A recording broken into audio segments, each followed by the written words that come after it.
Assalamualaikum warahmatullahi wabarakatuh. Perkenalkan, saya Ibu Rida Ristiana, pengampu mata kuliah Teori Akuntansi di semester 6 dengan bobot 3 SKS. Bagi yang belum kenal dengan saya, salam kenal ya. Tapi kalau sudah kenal, pasti sudah tahu bagaimana cara saya mengajar. Langsung saja, saya akan memberikan paparan kaitannya dengan silabus dan RPS di mata kuliah Teori Akuntansi. Ini ya teman-teman ya, ini untuk silabusnya dulu. Jadi, ini dia.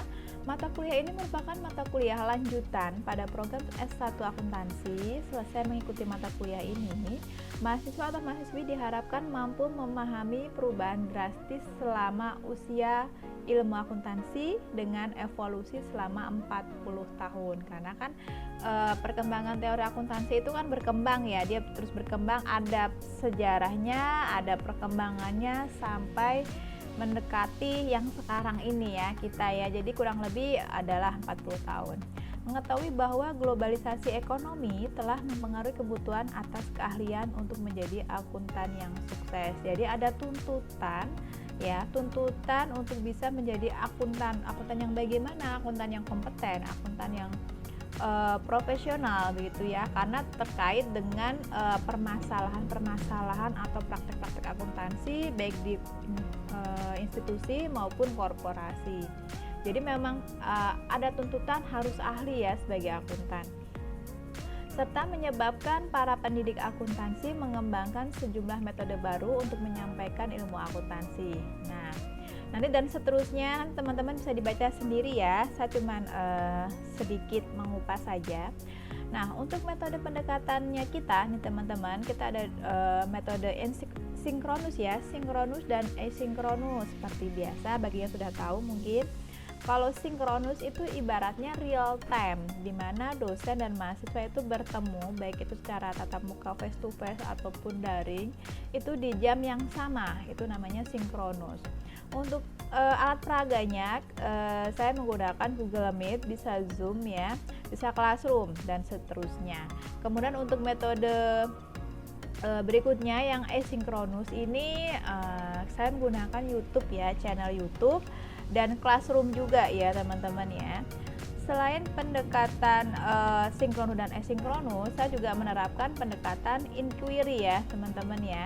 Inquiry ya, inquiry itu kalau bahasanya kita adalah bahasa tugas ya.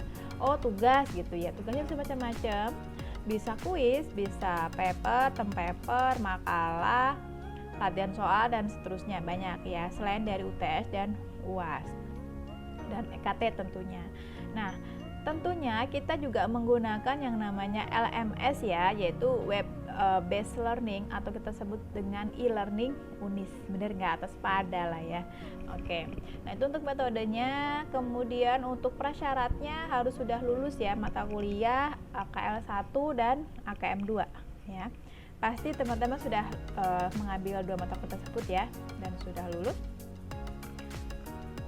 Nah, untuk tujuannya, ini adalah tujuannya mengapa teman-teman mempelajari mata kuliah teori akuntansi di sini ya. Jadi meningkatkan kompetensi mahasiswa Fakultas Ekonomi dan Bisnis dalam memahami dan mempunyai pengetahuan teoritis yang kuat tentang perkembangan dan evolusi teori akuntansi, mengetahui cara atau membuat ya kerangka konseptual serta penggunaan World Web sebagai sumber informasi dimensi akuntansi internasional, kemudian memahami konsep laba, pengakuan dan pendapatan, mampu menyusun laporan keuangan dan menginterpretasikan angka, memahami pengembangan konsep modal kerja, aset, dan liabilitas jangka panjang. Yang terakhir adalah memahami teori ekuitas dan pengungkapan pelaporan keuangan dan tanggung jawab etis. Jadi untuk literatur ini memang memasukkan CSR ya teman-teman, ada CSR, kemudian kerangka konseptual ini maksudnya bukan dibuat, kita tidak membuat kerangka konseptual, tidak, tapi kerangka konseptual yang sudah ada kita adopsi, begitu maksudnya. Kemudian untuk deskripsi mata kuliah, ini adalah bagian dari subpokok yang ada di literatur ya. Oke. Nah, ini tadi karena kita masih menerapkan metode SEL ya, Student Center Learning, di mana mahasiswa menjadi tokoh utama dalam pembelajaran ya.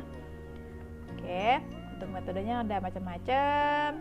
Kemudian tugasnya juga sudah tercantum, medianya juga sudah. Untuk evaluasi seperti biasa teman-teman, EKT 1 dan EKT 2 masing-masing 12,5%, UTS 25%, dan UAS 50%. Gradasi penilaiannya teman-teman juga pasti sudah tahu ya, karena sudah semester 6. Grading A itu 80 sampai 100, itu excellent dan seterusnya. Nah, ini adalah topik bahasan dan sub pokok bahasannya ya teman-teman ya, sesuai dengan deskripsi di bab berapa. Ini semuanya berasal dari buku yang nanti teman-teman pakai ya, jadi ini tidak saya sebutkan satu persatu. Oke. Di pertemuan 6 ada EKT 1 ya, pertemuan 8 ada UTS, pertemuan 14 ada EKT 2, pertemuan 16 ada UAS.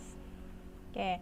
Untuk referensi bukunya silahkan teman-teman menggunakan buku utama ya, ini Schrödinger ya sama Richard. Artinya ini memang namanya kan memang kalau untuk daftar pustaka kan memang diputar ya, harusnya kan Richard Schrödinger ya. Richard Schrödinger et al ya, dengan karena kalau nggak salah ada tiga nama ya. Et al ini maksudnya dan kawan-kawan kalau versi Indonesia. Ini bukunya. Ini update ya teman-teman 2020, jadi saya pastikan dan saya usahakan selalu untuk mahasiswa itu memberikan buku yang terbaik ya, buku yang up to date, buku yang isinya lengkap karena dan memadai ya. Karena apa? Ilmu itu kan berkembang, kita tidak bisa menggunakan buku-buku yang referensi lama. Selama itu ada revisian dan ada mengikuti perkembangan zaman dan teknologi, tentunya kita akan pakai yang terbaru. Untuk referensi lainnya teman-teman bisa menggunakan ini ya 1 sampai 9 ya, karena semua referensi itu baik, jadi ini bisa dipakai juga. Oke, sekian untuk silabusnya, ini cukup menurut saya. Nah, kita masuk kepada RPS ya teman-teman. Nah, ini dia RPS-nya. RPS teori akuntansi. Ini sudah saya update untuk RPS-nya. Oke.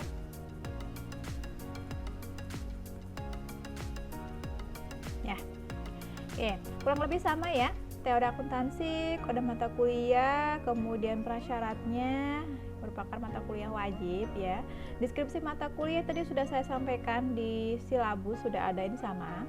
Nah, untuk capaian pembelajaran program studi teman-teman nanti bisa dibaca sendiri ya, karena terdiri dari sikap, pengetahuan, keterampilan umum, dan keterampilan khusus. Untuk CPM yang pentingnya, capaian pembelajaran mata kuliah ini juga tadi sudah saya sampaikan di silabus ya.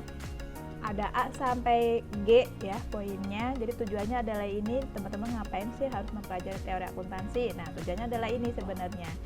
Gitu. Nah, perlu yang diperhatikan adalah ini ya di tabel berikut. Nah, deskripsi rencana pembelajaran. Di sini ada minggu pertemuannya, sub CPNK atau indikator pembelajarannya, supaya bisa apa, biar mampu apa gitu ya.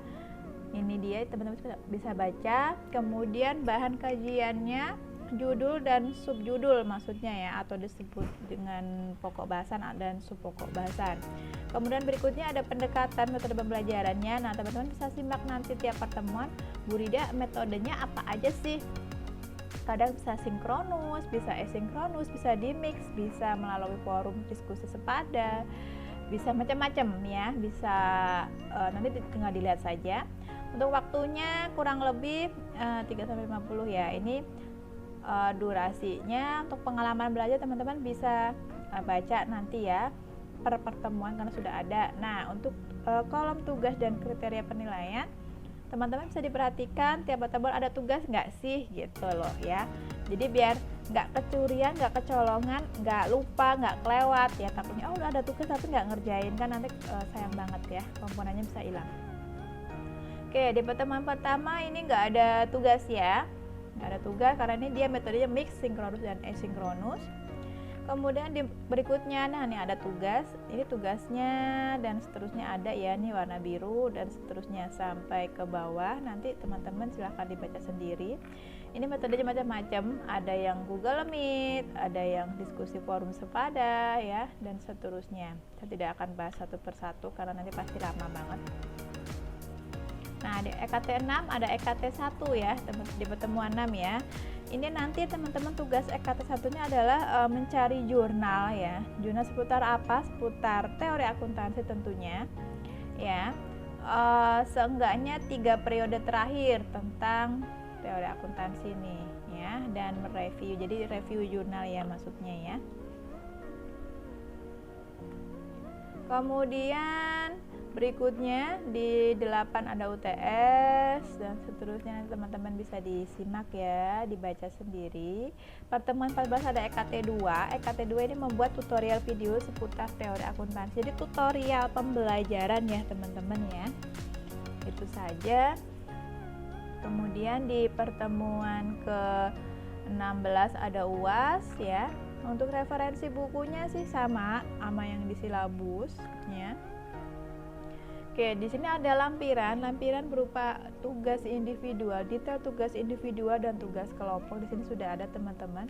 Sudah saya ringkas di sini ngapain aja di minggu kedua, minggu ke-6, minggu 9 dan 13. Ya, terus di tugas kelompok. Nah, ini dia. Silahkan nanti teman-teman buat tim kelompok ya. Nggak usah banyak-banyak, cukup ini saja 1, 2, 3, 4, 5, 6, 7 kelompok ya, karena ini kita memang teori ya, teoritis, teori akuntansi. Saya lebih mendominankan untuk diskusi ya.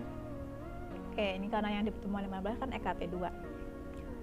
Oke, itu saja sih teman-teman ya untuk penjelasan dari RPS dan silabus. Semoga teman-teman memahami, jangan ada yang bingung ya. Nanti kalau misalkan bingung silahkan ditanyakan pada saat kita Google Meet di pertemuan pertama. Oke, itu saja dari saya. Mohon maaf apabila ada kata saya yang kurang berkenan. Wabillahi taufiq wal hidayah. Wassalamualaikum warahmatullahi wabarakatuh. Dadah.